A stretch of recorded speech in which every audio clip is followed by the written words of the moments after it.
50 years ago this month, Stephen King's Carrie was published, so I want to celebrate 50 years of Stephen King. I'm Jack, this is Spread Book Joy, and I don't normally talk about Stephen King on this channel because it's been a while since I've really read any recent Stephen King books. I went through a huge phase of reading Stephen King books when I was younger.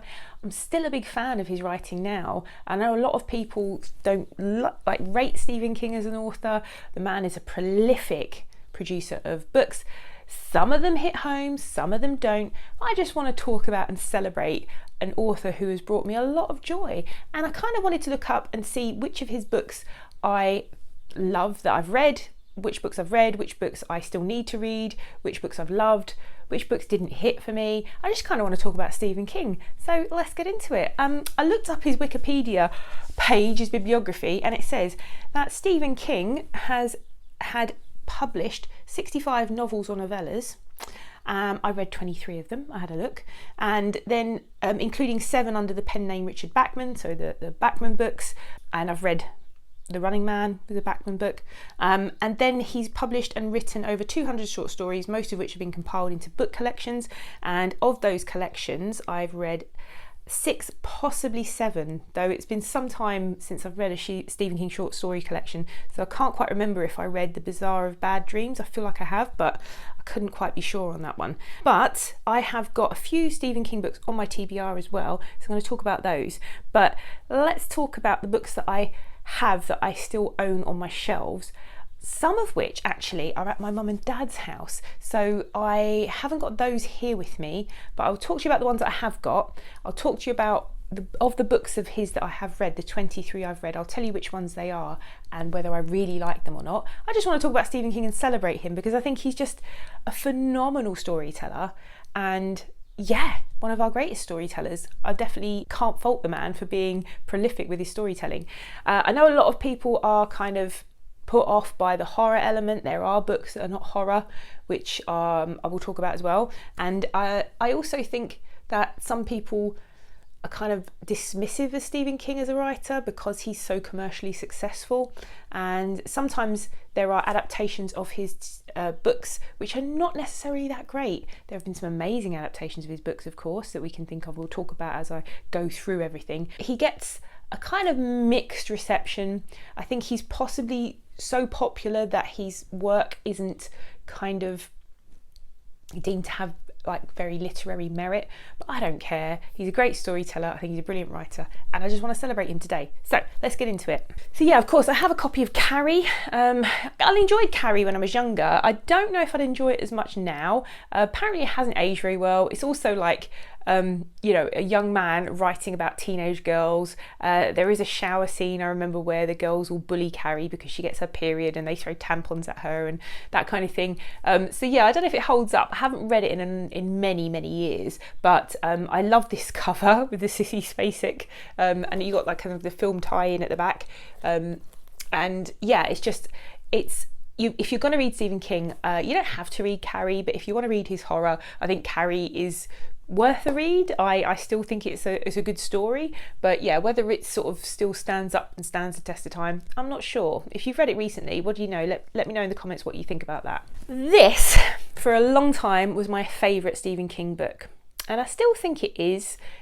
It by Stephen King, and this is the original copy that I have had since I was 15. I read this when I was 15 at night. I just absolutely loved it. Yeah, look, it's completely falling apart. And yeah, this did the rounds of me and my friends at school. It was very terrifying, and it still is very terrifying. In fact, more terrifying now as an adult than it was when I was younger. But what I really love about it, the ending's terrible. The ending of this book is terrible and a bit weird. If you've read it, you know what I mean. But the characters within the book, their friendship, and for me, Stephen King's kind of like evokes that part of childhood where childhood is not all fun and delightfulness and nostalgia. Childhood could be terrifying. Bullies could be terrifying. It could be full of, fraught with the imminent violence that you could have. When we were younger, we used to be allowed to play out. We used to play out all day, no phones to tell our parents where we were. We just had to be home by dark, and it kind of evokes that part of childhood for me. And I grew up in quite a rough part of London, and we would play out in the park, and there was always a threat of some very nasty kids, teenagers, bullies who, like physical violence was a real threat. And I think he evokes that really, really well. He remembers those like really stark, terrifying parts of childhood, but also he also evokes those moments where when you were allowed to go out and play with your friends, and you'd go out and play all day, and you would make a camp and that kind of thing, and that happens in here. So those parts are really well imagined as well. So I love that part of this book, the sort of memories of childhood that he has, that even though he's talking about childhood in the 1950s, for me, who I was a kid in the 1980s, it was still very similar. So the recent adaptation of the book to the cinema, I loved that they switched it to the 80s, because that was my childhood. I was a child in the 80s, so it kind of really was a brilliant switch for me, because it made me appreciate it even more. Didn't like the second part so much as the first part. The first part of the new adaptation was great. I still love the Tim Curry adaptation. I still think that one's probably for me the best. Tim Curry's amazing in it.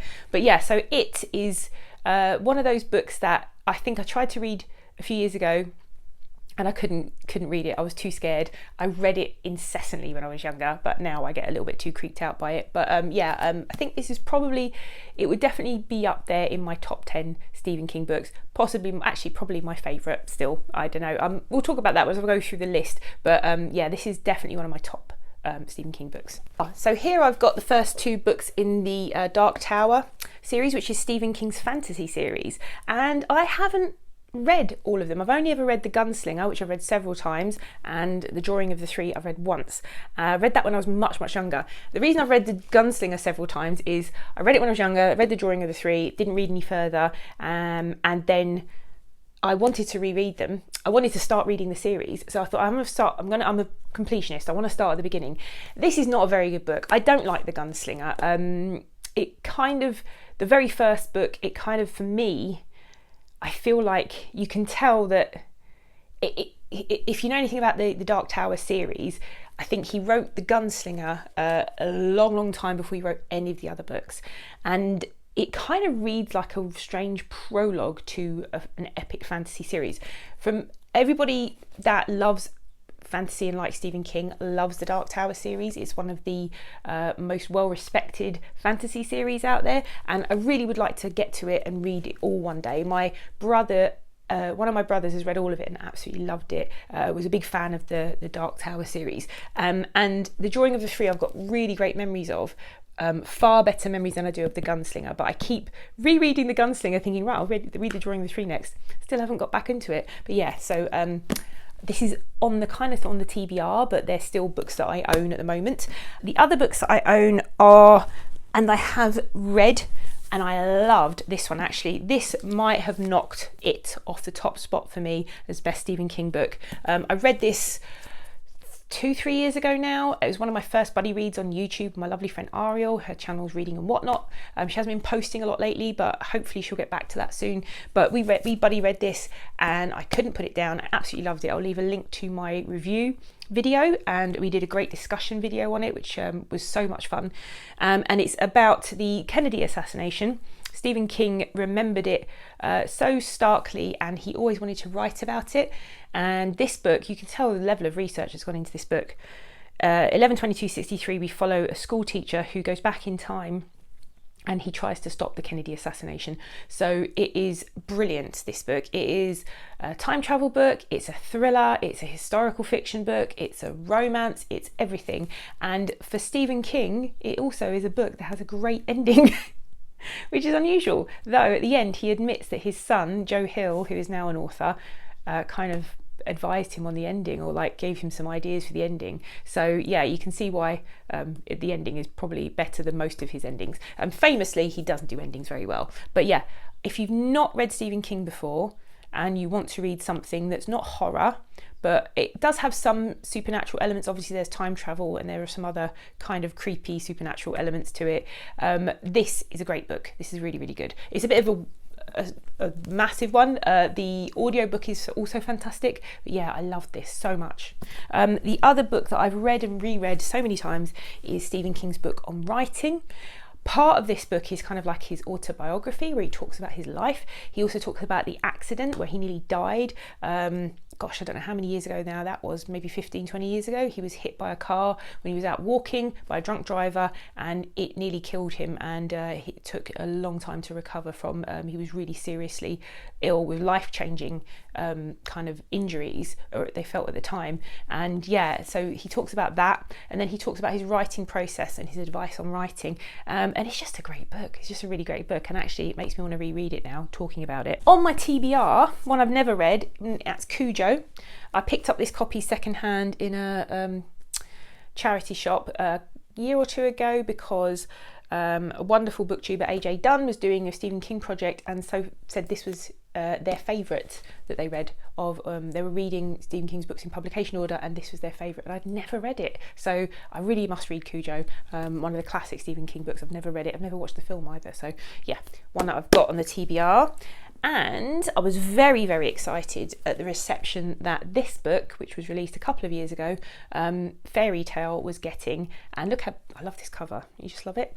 So this book was getting a lot of hype, and I was like, great, I haven't read any recent Stephen King, and apparently everyone says it's brilliant. So I really want to get to this. And this is about boy called Charlie Reed, who looks like a regular high school kid, great at baseball and football, a decent student, but when Charlie is 17, he meets a dog named Radar and her aging master, Howard Bowditch, a recluse in a big house at the top of a big hill with a locked shed in the backyard. When Bowditch dies, he leaves Charlie a cassette tape telling a story no one would believe. Inside the shed is a portal to another world. So yes, I want that. I want portals to other worlds. I want all of that. That all sounds amazing. So yeah, that's on the TBR. The other Stephen King book on my TBR, which I've never read, and I'm not going to read this copy because, and I'll tell you why in a moment, is Bag of Bones. So Bag of Bones was published in 1997, 1996, I don't know. The reason I say the publishing year is because at the time I worked at a branch of Waterstones, and Stephen King did one of only, I think he's only visited England twice. Once was in the 70s and then once that year. And he was only going to do signings at 3 bookshops in England. One of them was the bookshop I worked at. So yeah, I got to meet Stephen King. I actually met Stephen King, and he was very gracious and really lovely.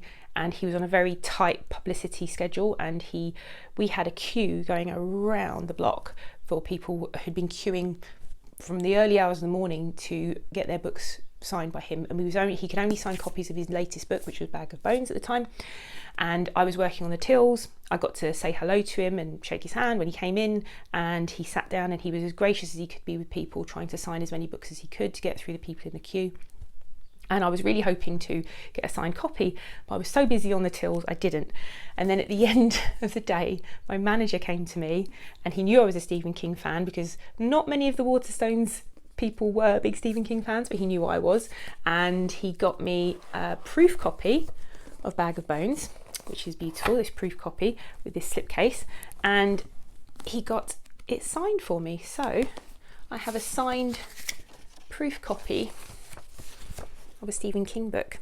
That is one of my most precious bookish things. And just to prove that I was actually there at the signing, we gave out these numbered tickets to people in the queue to make sure that we could cut off the end of the queue to say, look, this is as many as we think he can sign. And my manager put this inside for me as well. So that was Waterstones in Leadenhall Market in London. And yeah, so that's one of my most precious bookish things. I won't be reading this copy. I've never read Bag of Bones.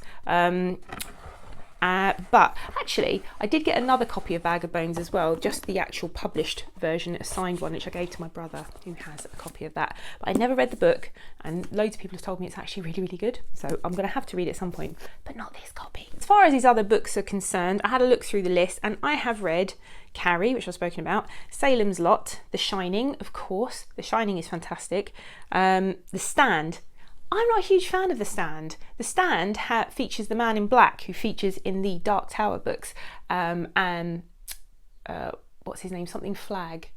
But yeah, I read The Stand, and it starts off brilliantly, but I yeah, it doesn't really end that well for me, but I do like a dystopian novel and it is apocalyptic, which is great. There is some brilliant stuff in The Stand, I just wasn't for me. And I don't know where my copy of The Stand is actually, I should have it here somewhere. The Dead Zone and Firestarter, I loved both of those films as well. The Dead Zone with Christopher Walken, Firestarter was with Drew Barrymore when she was tiny. I just remember that being out in the 80s. Cujo I haven't read yet, but it's TBR. The Running Man I did read. Christine, yes, read Christine, the Gunslinger. Pet Sematary. Now, Pet Sematary I read years ago and I can't really remember it, and I know it's been very affecting for a lot of people that have read it because it's about grief. It, of course. Misery. Misery is up there. So if I was going to talk about top Stephen King books, Misery, It, 11/22/63, they're up there. Needful Things, that's another one I love. I absolutely love Needful Things. Gerald's Game creeped me out. Can't say I really enjoyed it. It just made me really gave me the creeps. Gerald's Game is about a man and a wife who go off to a cabin in the woods for a sort of weekend and they play a game. He's called Gerald and he handcuffs her to the bed. So it's supposed to be like a kinky sex game. And then he has a heart attack and dies and kills over and dies. And she's handcuffed to this bed in the middle of this cabin in the middle of these woods alone, so she could die. And that's what it's about. Really creepy. Dolores Claiborne I haven't read, but I've been told is amazing. Rose Madder I read and I hated it, absolutely hated it. I read that a few years ago. Yeah, I didn't like that book at all. It's about a woman escaping domestic violence and I just thought it was a bit too gratuitous, actually. The Green Mile. Who doesn't love The Green Mile? It was serialised. He released it in, I think, 6 parts, really tiny novellas, and now I've got a whole collection, a collected one of it. It's at my parents' house. But The Green Mile is fantastic. The film starring Tom Hanks is one of the best films. It's so good. And The Green Mile is not horror, but there is a slight supernatural twist to it because of the main character, and he's kind of got these kind of special powers almost. And also he's called John Coffey, so his initials are JC, and he starts to perform kind of miracles. So yeah, some heavy kind of like, is he, you know, Jesus kind of connotations going on there. Then we've got Desperation and the Regulators, which I do have and I've never read, and that is also at my parents' house. The Girl Who Loved Tom Gordon, another book that I read and completely freaked me out, about a girl who gets lost in the woods. And to this day, whenever I'm walking in a really big woods, I think of that book. From a Buick 8, I read that and I can't remember anything about it. Then we're getting into sort of the 2000s here, and this is where I've got less of the Stephen King books that I have read. But I have from there, I've read 11/22/63, and then I read Joyland, which was released in 2013 as part of a Hard Case Crime. It's supposed to be like a hard-boiled crime novel. And then I haven't read anything else that he released since then. But Fairy Tale is on my TBR, and that was released in 2022. And yeah, he's still publishing away. Of his story collections and his novellas, I feel like Different Seasons is the one with 4 novellas, which contains The Body, which is Stand By Me, one of the best films ever, and that's based on the novella The Body, short story. I suppose it's quite a long story. I mean, it's a thick book with 4 really long stories. The other story that's in there that is really famous that people would know is Rita Hayworth and the Shawshank Redemption, which is the film The Shawshank Redemption is based on. Skeleton Crew I've read, 4 Past Midnight, yes, Nightmares and Dreamscapes I've read, and the other one I definitely read is Full Dark No Stars. The Bazaar of Bad Dreams I feel like I read, but I can't really remember, but I remember the cover. The Body and Rita Hayworth and the Shawshank Redemption just are standout novellas for me in there. That's all of the Stephen King that I have read. I'm definitely going to try and read more Stephen King again. He's an author that I just really enjoy. Like I said, I haven't enjoyed absolutely everything that he's written. Some things have ended not very well. Some things I just haven't enjoyed at all, like Rose Madder. I found, actually, of all his books, it's the one that I regret reading, is Rose Madder. I don't regret reading any of his other books, but there's plenty of books of his that I still have to go. Are you a fan of Stephen King? Have you read any of the books I've talked about? Have you got any on his list of 65? I didn't read out the entire list that you think I should read. Should I prioritise the Dark Tower series? Are there any books I've not mentioned, like I said, that I should prioritise? If you're not a Stephen King fan and you've never tried his books, have I convinced you to try a Stephen King book? If you haven't got anything else to add, maybe leave me a king emoji, a crown emoji in the comments to let me know you've got to the end of the video, and hopefully I will see you again here soon. Bye!